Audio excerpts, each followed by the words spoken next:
హైదరాబాద్‌లో ఇంత దారుణమా?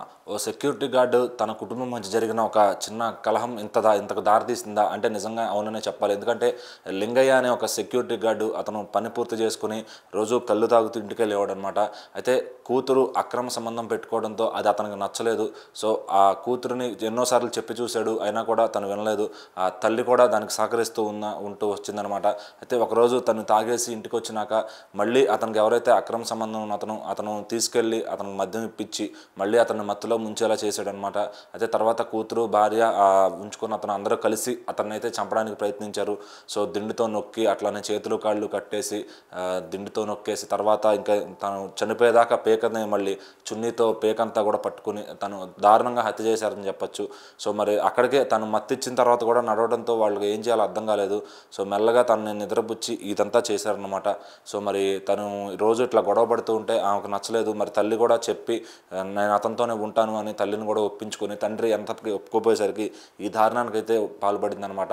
సో, మరి తర్వాత మెల్లగా అతను చనిపోయాడని కన్ఫర్మ్ చేసుకున్న తర్వాత ఆ ప్రియుడితో కలిసి తనైతే సెకండ్ షో సినిమాకి కూడా వెళ్ళొచ్చిన తర్వాత ఒక కార్లో ఒక క్యాబ్ మాట్లాడుకుని తను ఒక చోటకు వెళ్ళాలి, మా ఊరు వెళ్ళాలి అని చెప్పి ఎందుకు ఇట్లా ఉన్నారంటే తాగేసి మత్తులో ఉన్నారు, నిద్రపోయారని చెప్పి వాళ్ళైతే కార్లో తీసుకెళ్ళి వాళ్ళ ఊరు దాకా వెళ్లకుండా మధ్యలోనే ఒక చెరువు దగ్గర అతనైతే పడేశారనమాట.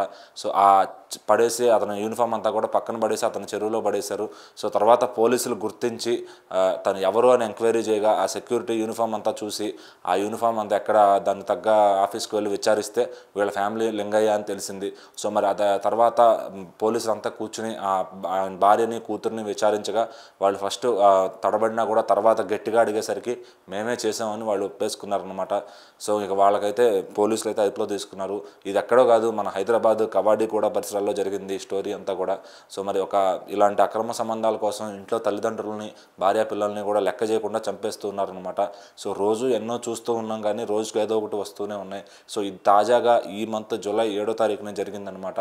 సో, ఇంకా రోజు ముందు ఎన్ని వినాల్సి వస్తుందో ఏంటో అని చెప్పి పోలీసులు కూడా చాలా బాధపడుతూ ఇట్లాంటి కేసులను హ్యాండిల్ చేస్తూ ఉన్నారనమాట.